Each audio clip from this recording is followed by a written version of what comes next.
This is a man-made motor, a motor so small that more than 6,000 of them would fit on the head of a pin.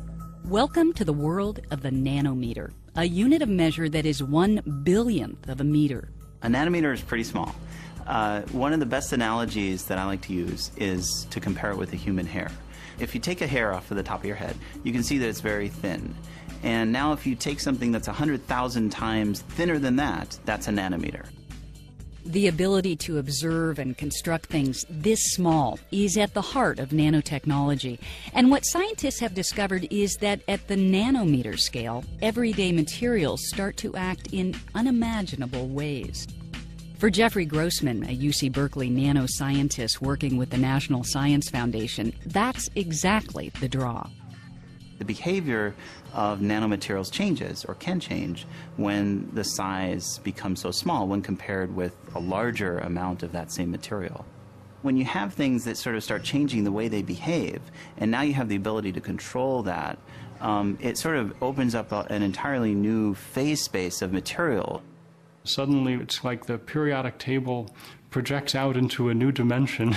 It's not just that we have the list of elements, it's where we can change their sizes, and each size is a little bit different than every other when it's very, very small. The fact that you can customize nanomaterials' unique behaviors has already turned nano into the buzzword of the decade. Some researchers predict nanotechnology could lead to faster computer chips, tiny medical devices that repair clogged arteries, and new filters to clean water pollution. As novel as nanomaterials seem, humans have actually used them for hundreds of years. For centuries, the colors in stained glass windows, for example, have been the result of a controlled heating and cooling process that adjusts the size of tiny crystals in the glass. That's medieval nanotechnology. What's different now is that we have the ability to look on the nanoscale and see what's happening.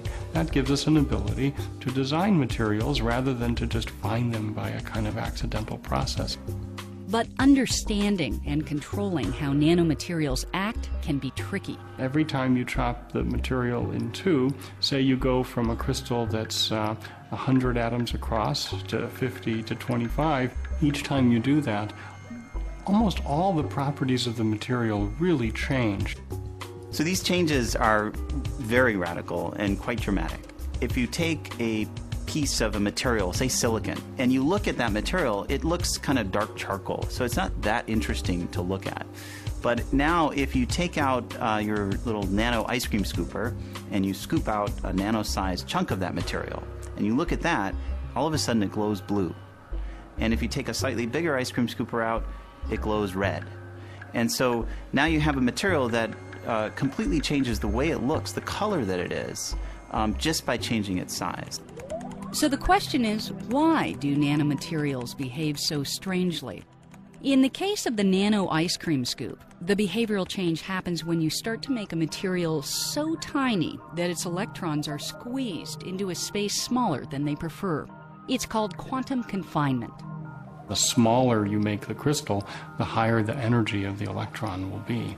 Its kinetic energy is increased, and that can be thought of as making its wavelength a bit shorter and forcing it into a box where it kind of zips around more quickly. Another factor that shapes nanoscale behaviors is the relationship between volume and surface area. Things this small have much more outside than they have inside.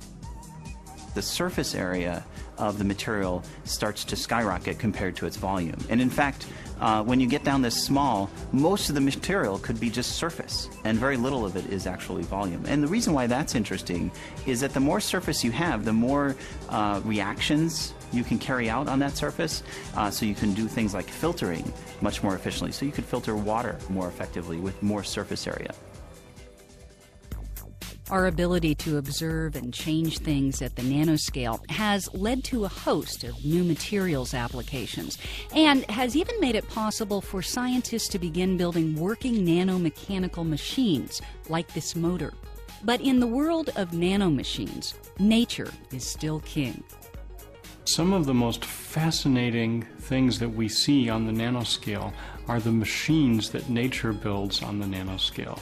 Nature makes rotors and motors and things that operate on this length scale of a few nanometers by making protein assemblies and that have these interesting nanomechanical properties. If you look at the flagellum of a bacterium, it's a little nanoscale motor, and it has bushings and all kinds of little pieces inside there. They're just built very differently than the way we make ours. And they have some other tricks they're trying to decipher. Ali Visatos and his colleagues are eager to understand and apply some of these new ideas to the real world. Among their goals, finding new forms of clean energy. Every minute, enough of the sun's light reaches the Earth to meet the world's energy demand for an entire year. This seems like a good place to start. Photosynthesis and photovoltaics is surely the one where we have the most interesting conversation that goes on between how nature achieves this and how might we do it in the future. If we're to get our energy from the sun, we need to copy some of the lessons of nature, but we also need to find some of our own little tricks that we could apply. Coming up with some tricks of their own. That's exactly what researchers are doing at Lawrence Berkeley National Laboratory's Molecular Foundry. Located in the Berkeley Hills, the facility is one of the world's premier nanoscience research centers. Comprising 6 floors, the foundry is a buzzing hive of activity where the newest nanomaterials move from theory into the lab.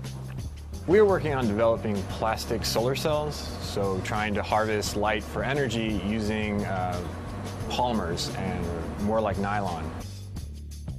Traditional solar cells using crystalline silicon as the light-absorbing material are less than ideal. Silicon is heavy, expensive, and fragile. In this lab, researchers are trying to replace silicon with polymers, complex, usually man-made molecules. Here, graduate student David Kavalak builds tiny polymer-based solar cells and tests the results. We're focusing in a solar cell on the active layer of the part that does the light absorbing and the conduction of the electrons to the electrodes. We can design these conjugated polymers that are conducting in any number of ways. We can add on certain side chains to them that make them more soluble, that make them better conductors, that change the energy levels and the band gaps of these polymers. We start with a glass substrate with a transparent electrode, which is normally indium tin oxide. We spin a polymer solution down on top of this, which the solvent evaporates really quickly, and we're left with approximately 100 nanometers of polymer, which is our active layer. Then we take it, evaporate on a top contact electrode, and test it in a solar simulator.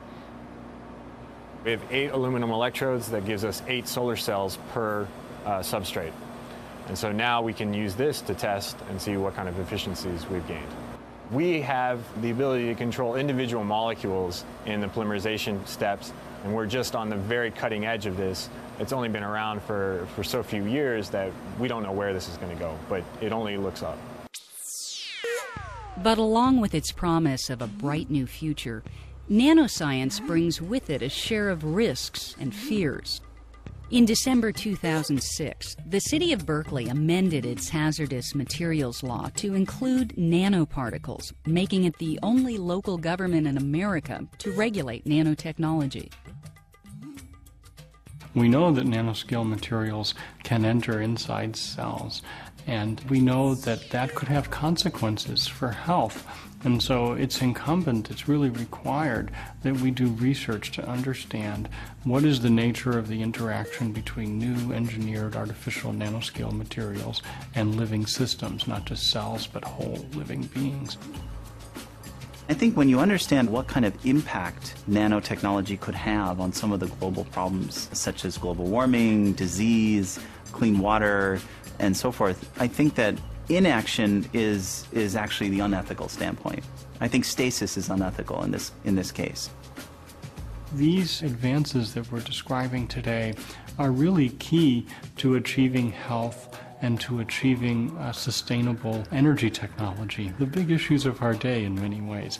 And so I think every member of the public has an obligation to try to learn a little bit about these things so that they can participate in that debate in a meaningful way.